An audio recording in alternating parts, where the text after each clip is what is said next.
George S Klaasen द्वारा लिखी गई किताब the richest man in Babylon आर्थिक सफलता के शाश्वत रहस्य बताती है। यह किताब इसलिए महत्वपूर्ण है क्योंकि 6000 साल पहले धन के नियम जो बेबीलोन के अमीर लोगों के समय में थे वो आज भी उतने ही सटीकता से लागू होते हैं। इस किताब में अमीर बनने के, अपने वॉलेट को मोटा करने के 7 नियम बताए हैं। वे 7 नियम बाद में हम देखेंगे। पहले यह देखेंगे कि बेबीलोन का जो सबसे अमीर आदमी था, अरकाद जिसका नाम था, वो कैसे अमीर बना, क्योंकि उसकी कहानी में आपको इन 7 नियमों की झलक मिलेगी।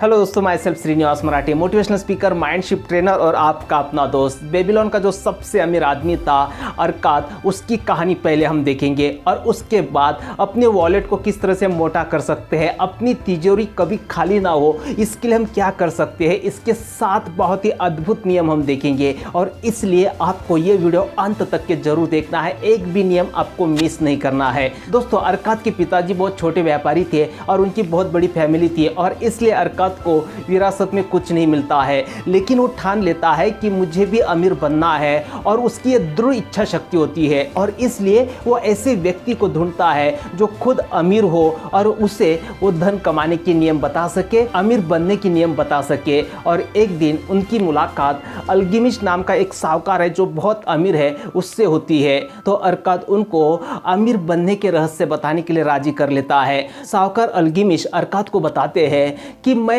धन की राह पर तब चलने लगा जब मैंने ये तय किया कि मैं जो भी धन कमाता हूँ उसका 10वां हिस्सा मैं अपने लिए रखूंगा, मैं खुद को दूंगा।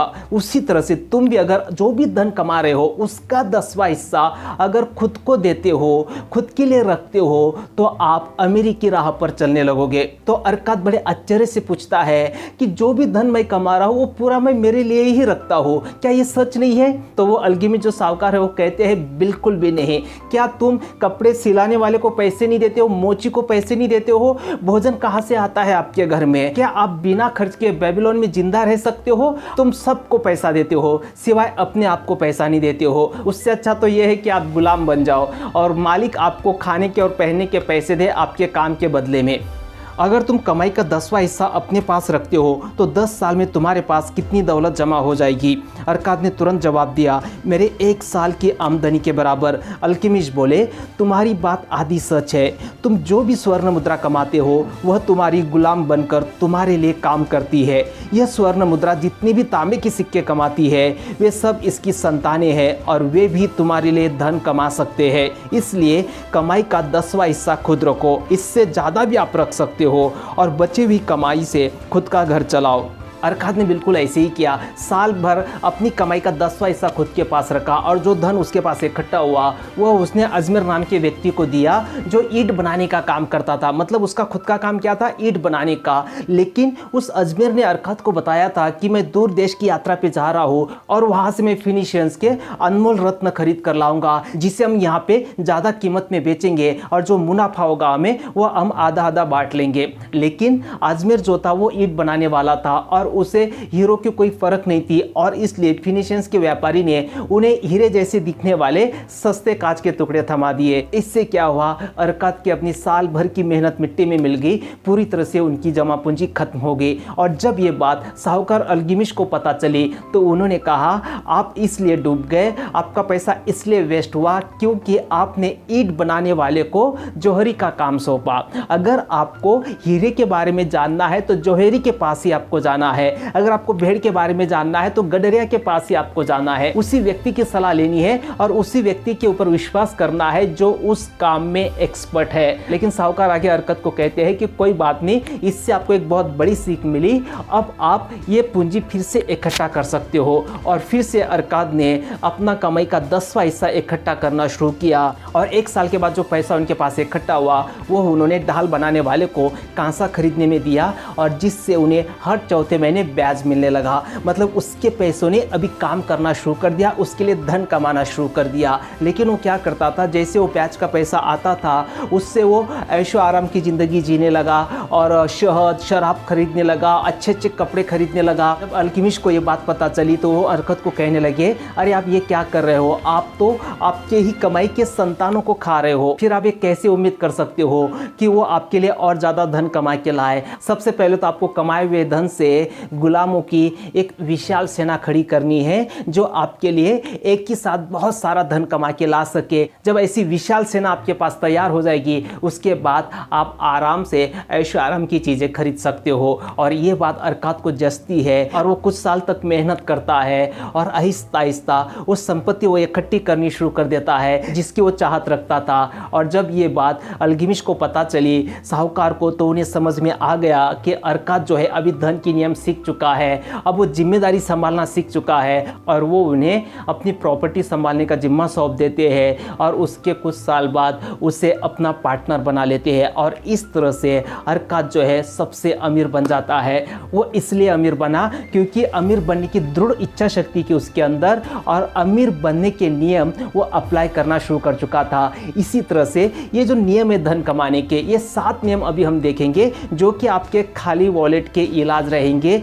आपकी खाली तिजोरी के इलाज रहेंगे। ये 7 नियम अगर आप अप्लाई करते हो तो कभी भी आपकी तिजोरी को खाली नहीं होने देंगे, आपके पर्स को, आपके वॉलेट को कभी भी वो खाली नहीं होने देंगे। इसमें सबसे पहला नियम है, खाली वॉलेट का सबसे पहला इलाज है कि अपने वॉलेट को मोटा करें। आप इसे कैसे मोटा कर सकते हो? अरकात अपनी कक्षा में बेबीलोन के लोगों को अमीर बनने की शिक्षाएं देता था। एक बार अपनी कक्षा में वो एक अंडे वाले से पूछता है कि मान लेते हैं कि आप टोकरी में हर रोज 10 अंडा डाल रहे हो सुबह और शाम को उसमें से सिर्फ 9 अंडे निकाल रहे हो, तो कुछ दिनों के बाद क्या होगा? तो वो अंडे वाले ने कहा कि कुछ दिनों के बाद वो टोकरी भर जाएगी क्योंकि हर रोज मैं तो सुबह 10 अंडे डाल रहा हूँ उसमें और सिर्फ 9 ही निकाल रहा हूँ, मतलब एक बच रहा है और इससे कुछ दिनों में वो टोकरी तो भर जाएगी।